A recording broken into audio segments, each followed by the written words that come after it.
El tema que voy a abordar en estas dos sesiones, les tengo que confesar que ha supuesto un reto de una enorme trascendencia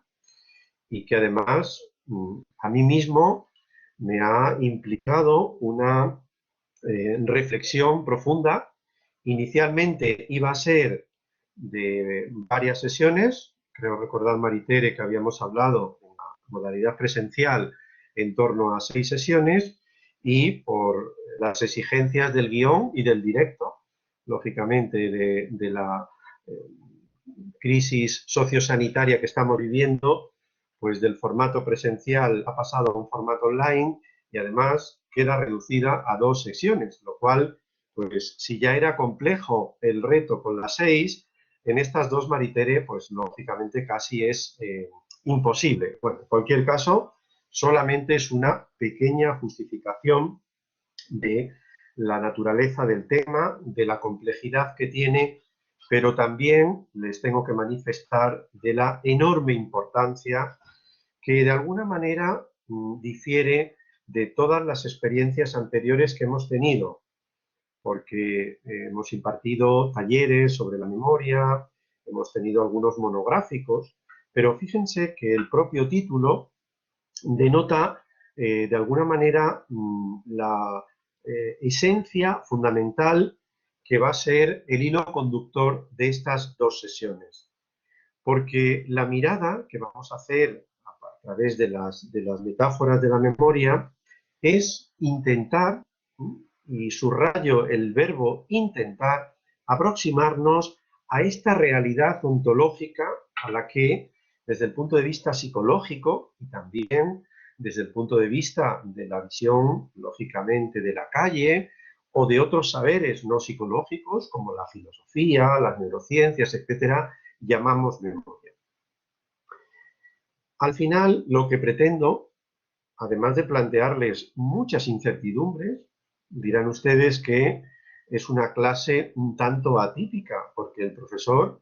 más que certezas, lo que va es a dejarnos interrogantes. Bueno, seguimos la máxima de que la duda es el principio del conocimiento y, por lo tanto, lógicamente, hay todavía cuestiones no resueltas en el ámbito de la psicología de la memoria, y es uno de los objetivos centrales con el que, lógicamente, quiero compartir con ustedes este debate. Por lo tanto,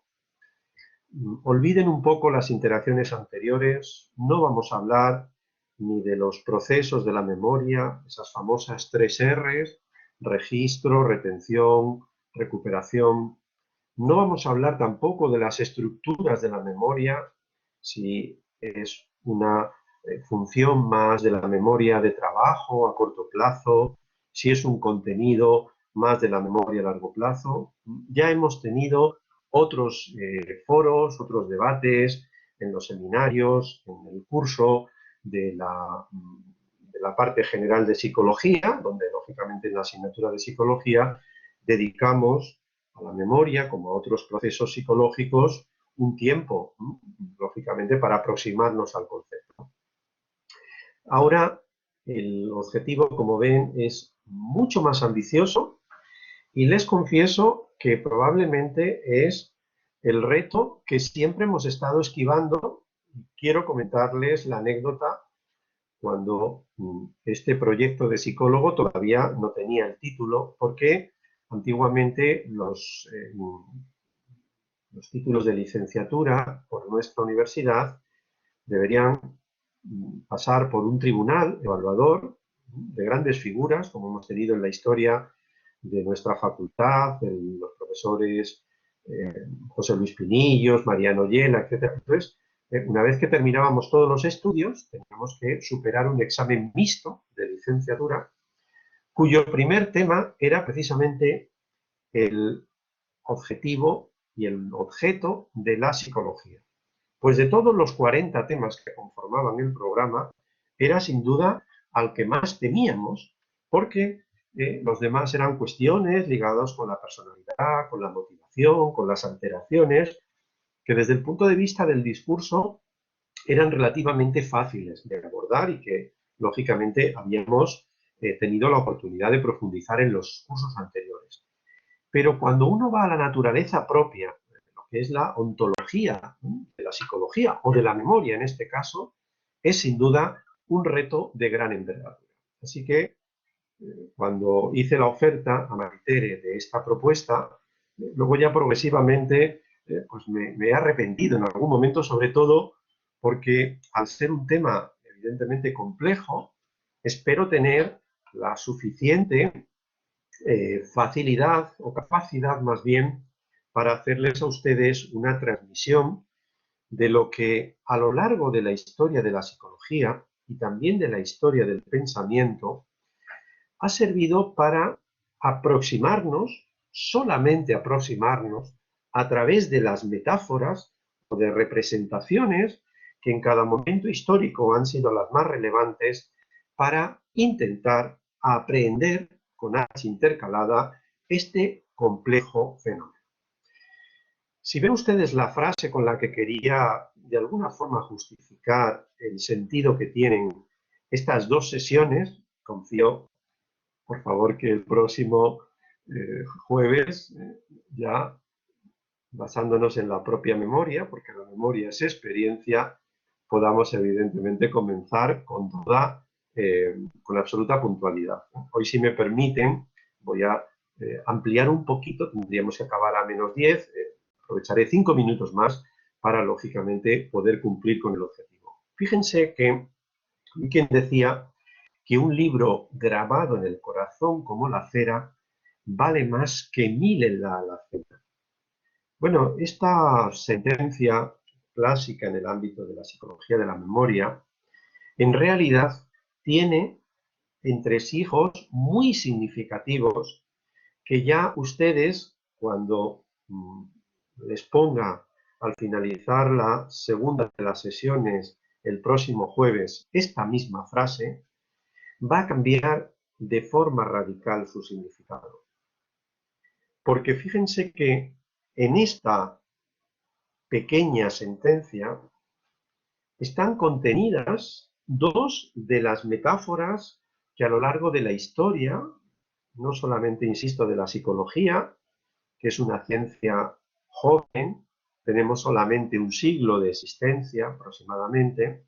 y por eso nos vamos a retrotraer en el tiempo para buscar los orígenes no tanto psicológicos, sino filosóficos y antropológicos de metáforas que han servido para aproximarnos a esta realidad de lo que es la memoria. Pues miren, en esta primera idea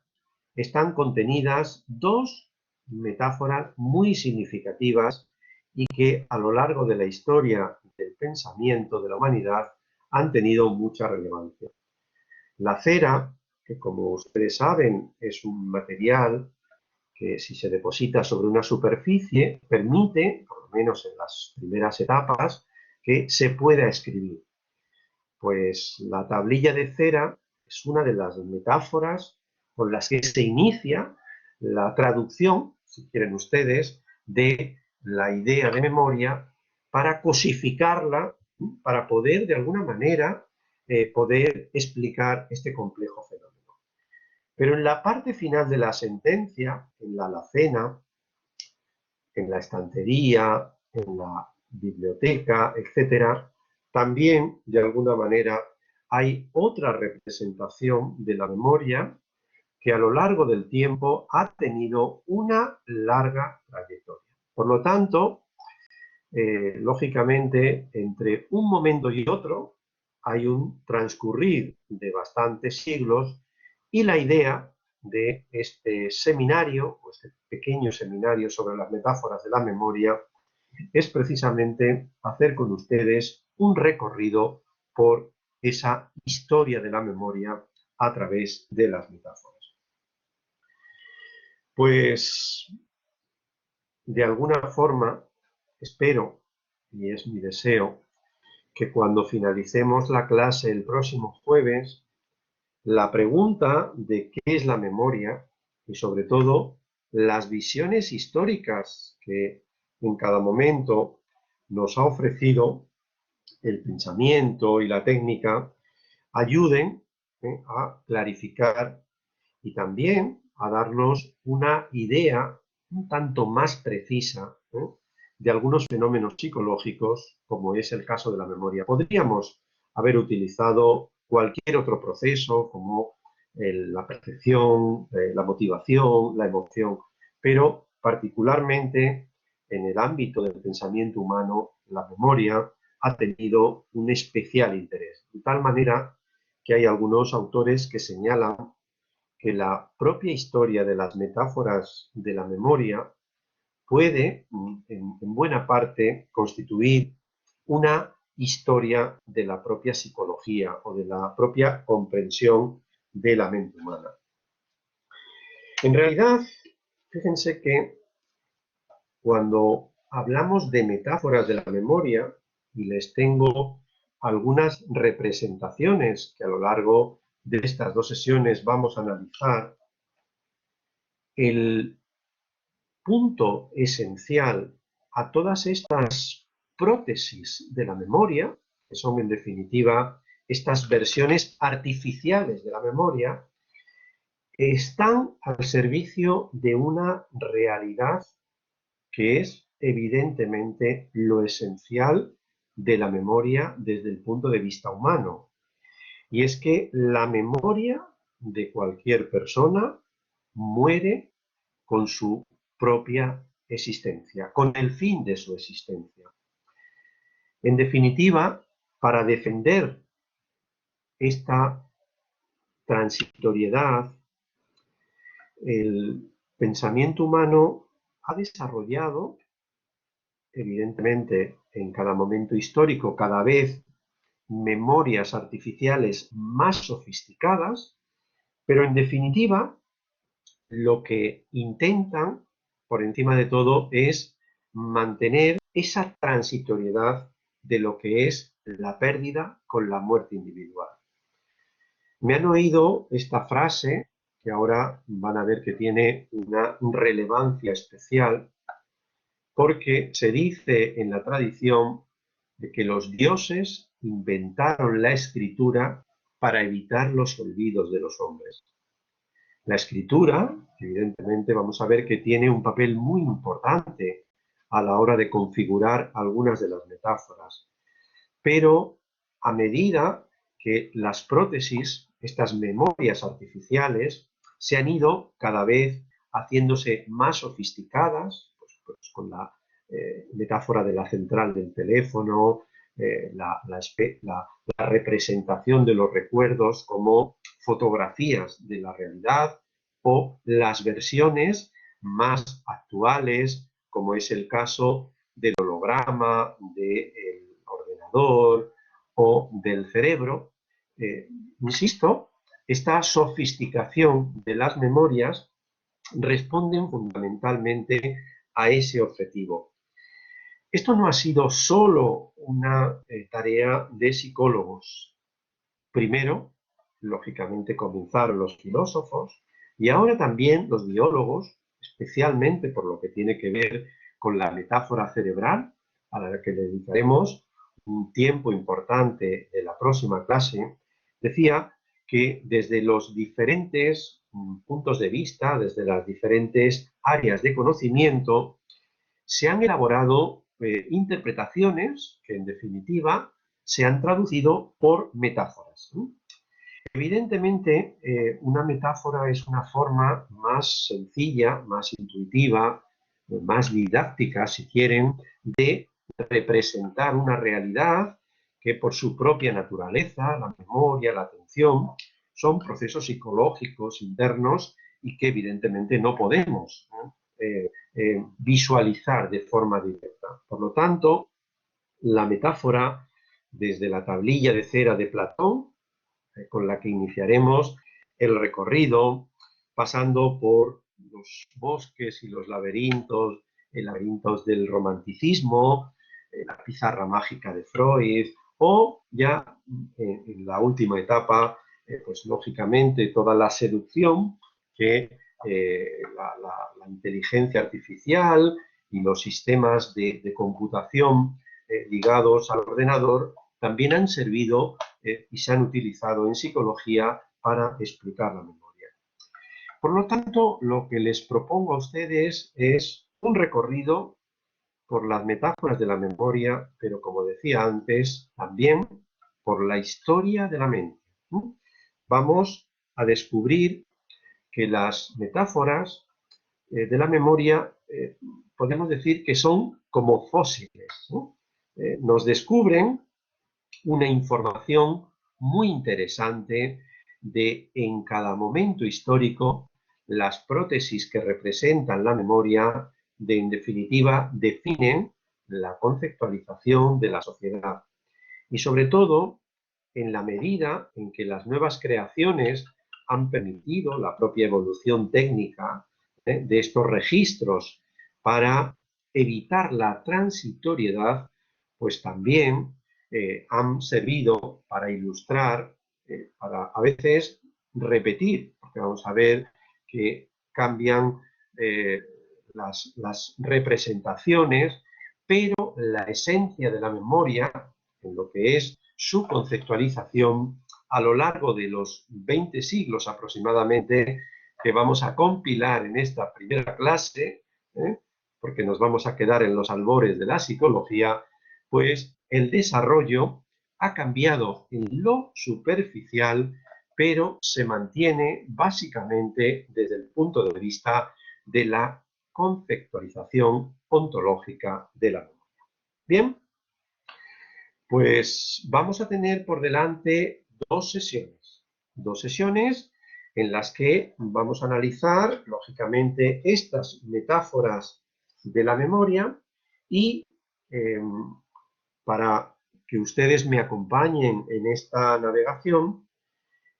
a lo largo de esta primera sesión, fundamentalmente,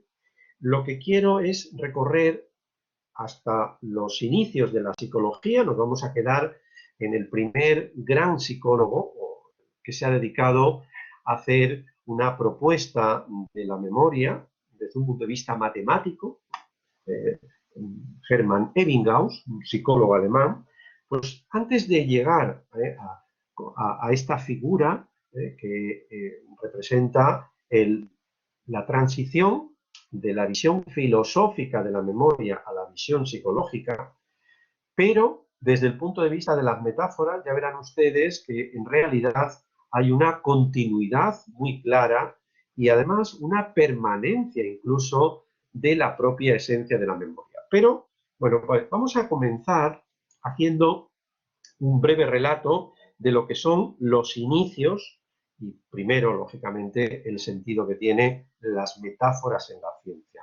¿Cuáles son sus ventajas? Pero también debo prevenirles de cuáles son los inconvenientes o las limitaciones de una forma de comunicar una realidad como es las representaciones a través de las metáforas. Como no podía ser de otra forma, cualquier inicio del pensamiento, de la historia del pensamiento y de la propia realidad de la memoria, pasa evidentemente por ir a las fuentes donde nació, lógicamente, desde el punto de vista filosófico, no solamente la esencia del pensamiento humano, sino también, como veremos, la primera metáfora de la memoria, que es la tablilla de cera de Platón. Aunque hay algunos antecedentes que es necesario que, lógicamente, debemos conocer por rigor histórico, pero esa primera metáfora de la tablilla de cera tiene una significación muy importante porque de alguna forma representa una forma de conceptualizar la memoria, lo que llamamos la metáfora espacial de la memoria, que con diferentes versiones se ha mantenido durante más de 20 siglos. Hasta tal punto que haremos un salto en el tiempo de la primera metáfora de la memoria, como la tablilla de cera, a la pizarra mágica de Freud, y a pesar de los siglos de distancia, y evidentemente con un cambio superficial en la sofisticación de la representación de la memoria, pero con un mantenimiento prácticamente literal de su realidad ontológica. Muy, muy curioso. Entre esos dos momentos, entre la tablilla de cera y la tierra mágica de Freud, hay representaciones laberínticas, palacios, hay muchas figuras, San Agustín, entre otros, que vamos a brevemente comentar porque es necesario ver cómo, insisto, en cada momento histórico los nuevos descubrimientos, estas nuevas prótesis de la memoria, en definitiva, servían para explicar la realidad de nuestra identidad amnésica. Y vamos a terminar señalando la aportación muy importante desde el punto de vista de lo que significa el salto de hacer un proceso de pensamiento filosófico basado en la reflexión a un planteamiento de carácter empírico y de cuantificación de la memoria, que es justamente lo que representa el Jung. Este es el recorrido de esta primera clase y necesariamente confío ser lo suficientemente seductor para que ustedes no se queden con la película lógicamente incompleta, y por eso en la próxima semana vamos a analizar lo que ocurrió a partir de los inicios del siglo XX con la transformación de la idea reproductiva de la memoria, que es en definitiva lo que subyace a toda esa primera parte de la historia del pensamiento filosófico primero y psicológico después, y que a mí me sirvió para establecer la línea divisoria de 19 siglos frente a este último siglo, donde la idea de la reconstrucción, iniciada por Bartlett, un autor muy, muy relevante, al que aludiremos en los inicios de la próxima clase, pasando posteriormente por la gran revolución de mediados del siglo XX, con todo lo que significa los nuevos desarrollos en la comunicación, en el lenguaje, en la inteligencia artificial, a lo que llamamos la psicología cognitiva, y posteriormente, a partir de la década de los 80, con la revolución de los nuevos descubrimientos de las neurociencias y con el uso de la metáfora del ordenador. Este recorrido nos va a permitir tener esta visión amplia para las reflexiones finales justamente centradas en algunos problemas no resueltos ni en la primera de las metáforas que formuló Platón, ni en la última de las metáforas que derivan, evidentemente, de todos los desarrollos del ámbito de las neurociencias.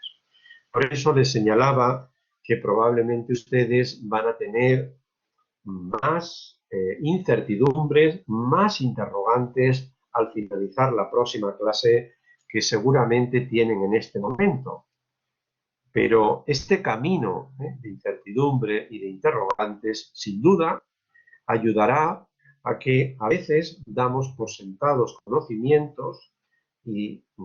damos carta de naturaleza a lo que son meras aproximaciones o representaciones de una realidad.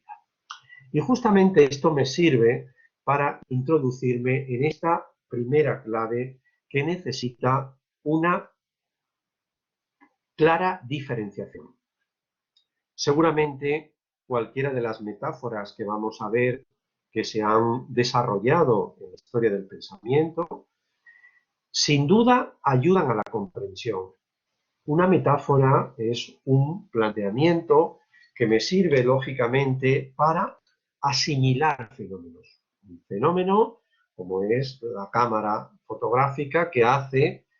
o que impregna en un negativo, pues parecería que nos sirve para entender que la memoria también, cuando yo tengo una experiencia, la grabo, entre comillas, en lo que llamamos recuerdo y que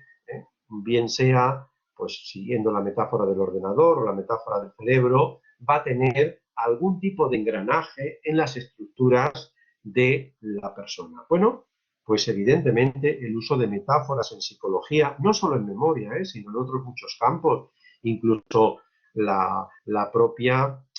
gran utilidad que tienen las memorias en el ámbito de la psicoterapia, y algunos modelos terapéuticos que tienen como elemento fundamental el uso de metáforas, pues como les decía, ayudan enormemente a la asimilación de fenómenos. Por lo tanto, pues una metáfora es una forma de transmitir el conocimiento de forma intuitiva. Una metáfora ayuda a generar hipótesis, es algo importante en la ciencia. Las formulaciones de preguntas es lo que nos están permanentemente. Una hipótesis es una pregunta de investigación, en definitiva, y por lo tanto, la hipótesis me permite que yo tengo que dar respuestas, tengo que hacer investigación. Pero teniendo estas dos ideas como claves muy positivas de que la metáfora ayuda a la comprensión, en definitiva podríamos decir que las metáforas son como heurísticos, como ayudas, atajos para eh, eh, insertarnos en territorios a veces no fáciles de abordar desde el punto de vista científico. Pero sería parcial y sesgada la explicación introductoria de lo que significan las metáforas si no señaláramos también algunos elementos negativos o por lo menos limitantes que tenemos que ser conscientes cuando hablamos de metáforas. Una metáfora, por mucho que asimile la proximidad entre fenómenos, evidentemente nunca puede ser de la misma extensión que la realidad a la que pretende representar. Esa primera idea de que la metáfora en definitiva filtra una parte para buscar los elementos desde el punto de vista de un razonamiento analógico que comparten dos realidades. Y como un segundo elemento de distorsión o de desventaja o de limitación de las metáforas, hay que señalar que evidentemente las metáforas reducen de alguna manera también esa realidad. Para poder aprehenderla, insisto con H intercalada, es necesario que se busquen o se subrayen los elementos desde el punto de vista de la analogía entre esas dos realidades. Por lo tanto, he intentado ser equitativo, poner dos aspectos a favor, dos aspectos en contra, pero saliéndonos ahora del ámbito específicamente de la psicología, quiero que entiendan que el uso de las metáforas en ciencia en general, más allá de la psicología, ha tenido evidentemente, sus defensores, pero también sus detractores. En el ámbito filosófico, uno de los filósofos empiristas ingleses más reconocidos, bueno, las prohibieron el uso de metáforas en publicaciones científicas porque los consideraban instrumentos de error y de engaño. Por contra, desde otros posicionamientos filosóficos, fíjense esta máxima de Nietzsche. ¿Qué es entonces la verdad? Un ejército móvil de metáforas. Bueno, cualquier planteamiento en el ámbito de la ciencia puede tener evidentemente sus argumentos a favor y en contra, sus defensores y sus detractores. Lo que yo sí quería señalarles es dos breves anécdotas históricas, anécdotas importantes, porque a veces el uso de metáforas ha tenido, sin duda, un importante papel para comunicar el conocimiento científico. Pero no siempre, sobre todo cuando se da un abuso de la metáfora. El abuso de la metáfora, pues es que consideráramos, por ejemplo, la memoria humana absolutamente similar a lo que es la memoria RAM de un ordenador. Comprenderán ustedes que ni desde el punto de vista físico, lógicamente nuestro tejido neuronal no es de la misma naturaleza física que el silicio de los ordenadores, ¿de acuerdo? Por lo tanto, a veces el abuso de la memoria o una asimilación excesiva entre la realidad y la forma de representarla puede generar errores y lejos de ser un heurístico o una guía en la investigación, genera el planteamiento contrario. Muy brevemente, cuando se utilizó, digo por salirnos un poco del ámbito de la psicología, el corazón como metáfora de una bomba hidráulica, pues, claro, se orientó toda la investigación en el ámbito de la cardiología, pues hacia los aspectos lógicamente ligados a una bomba hidráulica y entre ellos la velocidad de conducción, cuando posteriormente sabemos que es mucho más relevante otras claves, como es el concepto de presión sanguínea. Aquí se suele señalar este abuso de la metáfora del corazón como una bomba hidráulica como un ejemplo de cómo la metáfora, lejos de ser una ayuda, más bien ha significado un cierto retroceso, ¿no? Hasta que se abandonó esa metáfora. Lo mismo podríamos decir de otros casos, como en el ámbito ya más de la física, con el tema de la consideración del átomo, que inicialmente era una especie de constelación de sistema solar, cuando la realidad y las aplicaciones están más en el ámbito de la consideración como un campo magnético. No quiero, lógicamente, insistir en otros ámbitos, pero sí me parecía relevante que veamos que las metáforas no son evidentemente exclusivas del ámbito de la psicología, ni particularmente del ámbito de la memoria, sino que de la misma manera que han servido para hacer avances y retrocesos o a veces estancamientos en la ciencia en general, pues lo mismo ha sido en el caso de la psicología. La pregunta, por tanto, es, ¿sirven las metáforas para clarificar el concepto de memoria? ¿Tiene sentido que yo les siga ilustrando con ese repaso histórico que les he señalado en el guión de las dos clases? ¿O continuar este camino no tiene ninguna productividad científica y por lo tanto tampoco para ustedes tendría ninguna utilidad práctica? Bueno, pues si ven la representación que tengo en la diapositiva, lógicamente, si no llevamos la metáfora al extremo, pues seguramente como una representación parcial de la realidad podría servirnos. Vean ustedes que aquí les tengo representadas tres metáforas de la memoria humana. Si amplío un poquito, ustedes también lo pueden hacer directamente, ven que una forma de representar esa realidad es mediante lo que hemos llamado un sistema de archivo, de representación de la información, pero también la memoria, por lo menos una estructura de memoria, jugaría un papel como si fuera una especie de oficina donde hay información que se atiende, se codifica bajo la luz de un foco. La memoria o las metáforas de la memoria a veces también están relacionadas con otros procesos psicológicos y el foco de luz es una representación evidentemente también de la atención. Por lo tanto, insisto, si no llevamos la metáfora a un terreno de exageración o de asimilación absoluta, sin duda pueden ayudarnos y de hecho han servido para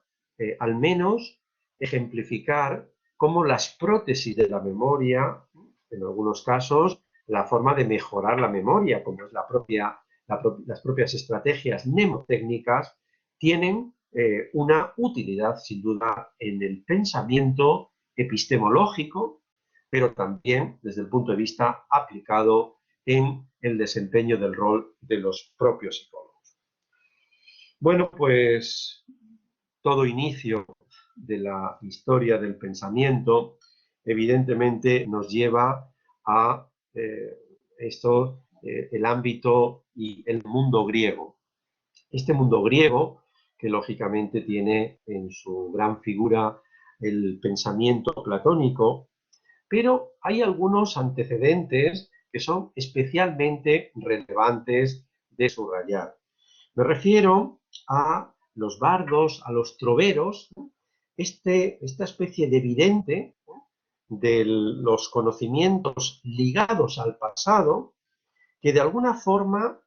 fueron los que resaltaron la gran importancia de la memoria.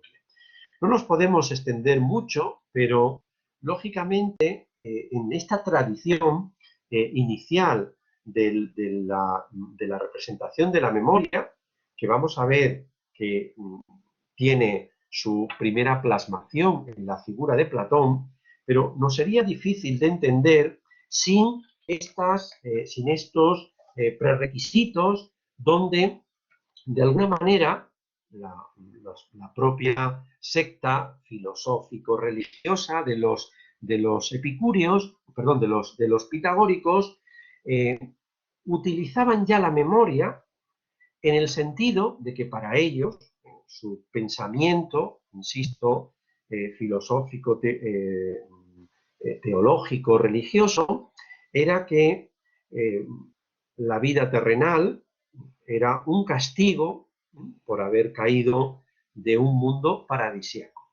Y esto es especialmente relevante porque el practicar ese recuerdo autobiográfico, centrarse en los detalles, en esas experiencias de reminiscencia del pasado, incluso con el uso de técnicas de relajación diafragmática, que aparecen en algunos de los escritos, lógicamente estarían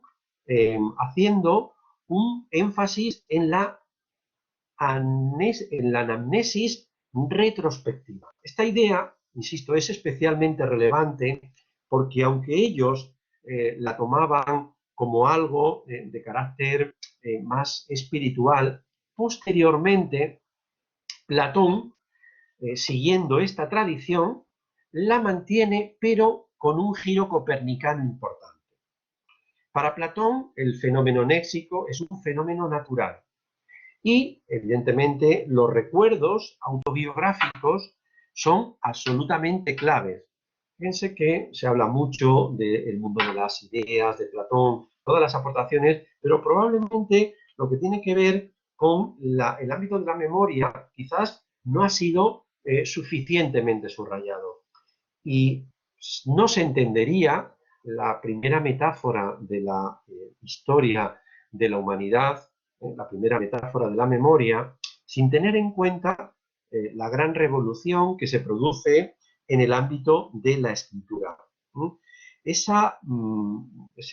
gran cambio que se produce en la sociedad griega, en la incorporación, en la traducción de los vocablos del habla en una plasmación física, como es la escritura, sirve justamente a Platón para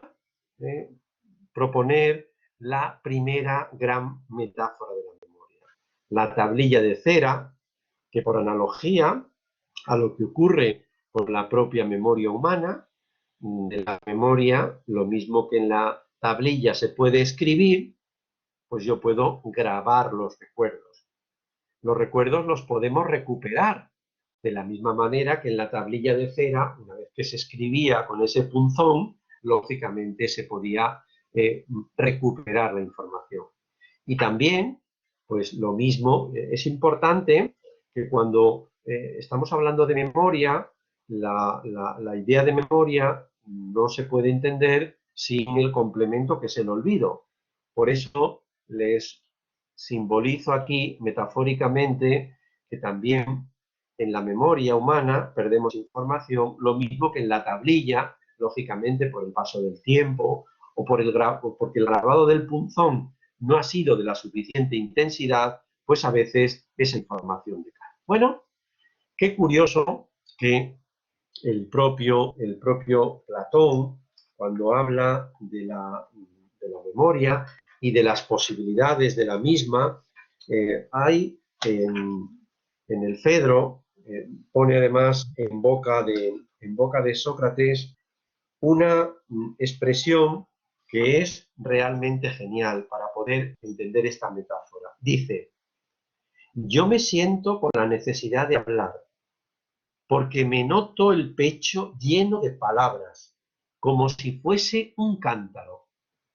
Bueno, la genialidad y el entusiasmo que lógicamente le pongo a esta expresión es porque, en definitiva,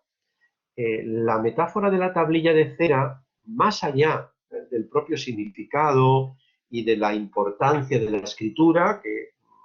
Platón lógicamente lo traduce en su visión de la memoria, significa la idea de almacenar los recuerdos. Y en este almacén de los recuerdos se inaugura la metáfora espacial de la memoria. Una metáfora, esa idea que cubre un espacio que va, fíjense, desde Platón hasta lo que son también los albores de la psicología en la figura de Freud. Porque Freud dice que la memoria es como una especie de pizarra mágica, donde yo puedo escribir los recuerdos, pero que a veces hay recuerdos que quedan por debajo de la superficie. Solamente quiero subrayar que Freud fue la figura histórica que empieza a diferenciar los procesos conscientes de los procesos inconscientes, es decir, recuerdos que son explícitos a los que yo puedo acceder, es decir, los que vería directamente sobre la pizarra, pero también hay otros recuerdos que evidentemente están por debajo y que son accesibles, sobre todo aquellos que son de carácter traumático, solo, insisto, son accesibles a través de un proceso de recuperación terapéutica como es el propio psicoanálisis. Bueno, me quedo con el recorrido a medias, por lo tanto, no quiero abusar, van a ser las 7 y por lo tanto continuaré, empezaremos, pido disculpas de nuevo por el problema técnico, empezaremos de forma puntual y lo que nos ha faltado de ver en esta clase lo vamos a recuperar el próximo día. No sé, Maritere, si hay algún pequeño espacio de tiempo para preguntas o si no, a lo largo de la próxima sesión daré la oportunidad para que ustedes puedan hacer las intervenciones. Sí, les quiero señalar que al finalizar la próxima clase, a través de los medios habituales, se les compartirá un pequeño resumen de la presentación con alguna actividad complementaria si ustedes quieren continuar reflexionando sobre este aspecto. Les agradezco enormemente la participación, el interés y, bueno, en este punto debemos dar por finalizada la grabación de esta primera.